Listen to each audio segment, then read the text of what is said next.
Beyond TV Fireline T. Isang makabagong kwento ng pag-ibig, tapang at katotohanan sa gitna ng kaguluhan. Episode 1, Ang Misyon. Tagpo, isang bayan sa Eastern Europe, kasagsagan ng gyera. Bod.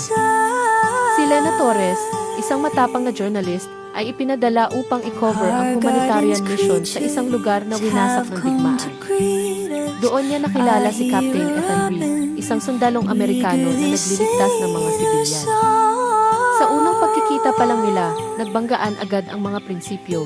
Si Lena, uhaw sa katotohanan, si Ethan, determinado protektahan ang kanyang mga tao. Pero sa likod ng alitan, may namuong paggalang at isang lihim na damdamin. Tema, tunggali sa pagitan ng katotohanan at proteksyon, tungkulin at moral na aral. Ang tapang ay hindi palaging nasa gitna ng putukan. Minsan, ito ay nasa paninindigan para sa tama kahit walang pumapalakpak. Motivational twist. Pinili ni Lena na manatili, hindi para sa balita, kundi para magkwento ng pag-asa, hindi ng takot. Sa kanya muling nakita ni Ethan ang dahilan kung bakit siya lumalaban. Episode 2, Sa Gitna ng Apoy. Tagpo, isang lungsod na gumuho sa kaguluhan. Sumama si Lena sa isang rescue mission na pinamumunuan ni Ethan. Sa gitna ng putukan, nailigtas nila ang ilang bata na naiwan sa isang paaralan. Magdamag silang nagkubli sa isang basement at doon bumukas ang kanilang mga sugat. Ikinuwento ni Ethan ang pagkamatay ng kanyang kasamang sundalo. Si Lena naman ang pagkasawi ng kanyang kapatid na mamamahayag. Sa bawat patak ng luha, lalong tumitibay ang ugnayan nila. Tema, pagkakaugnay sa gitna ng kaguluhan, kung paanong ang sakit ay maaaring maging tunay. Moral na aral. Sa pinakamadilim na gabi, ang liwanag ay hindi hinahanap, ito'y nililikha ng mga pusong ayaw magpadalig. Motivational twist.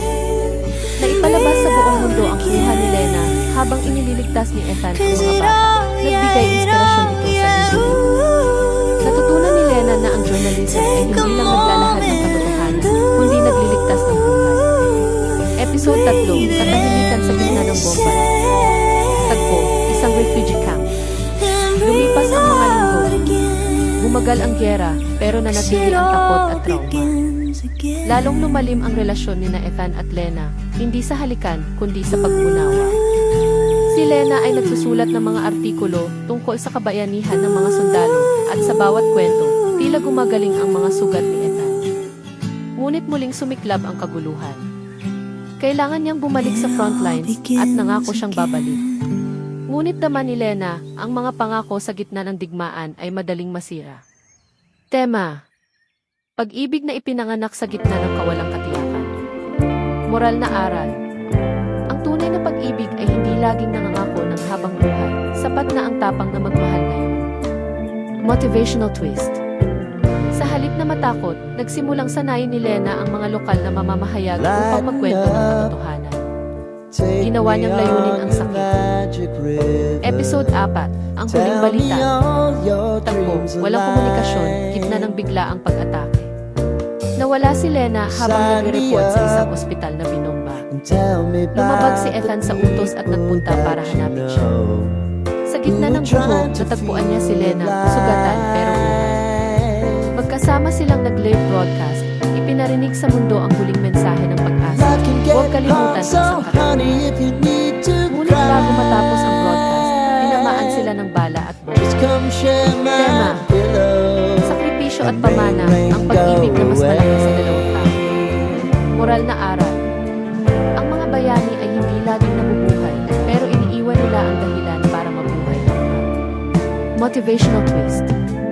Ang kanilang huling mensahe ang naging dahilan ng pagkakaroon ng C5 corridors at pagligtas ng buhay. Naging boses sila ng sangkatauhan kahit sa katahimikan. Episode 5, Buhay ang Kwento. Tagpo, isang taon makalipas, New York City.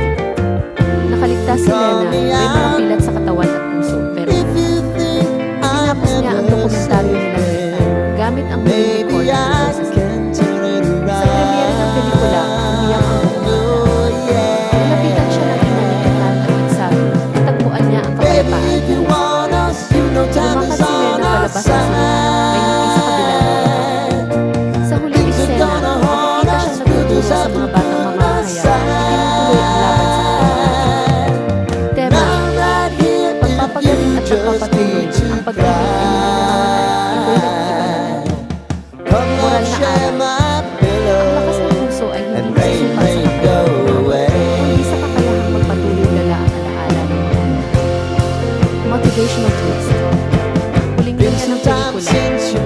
Ipinapakita ng digmaan ang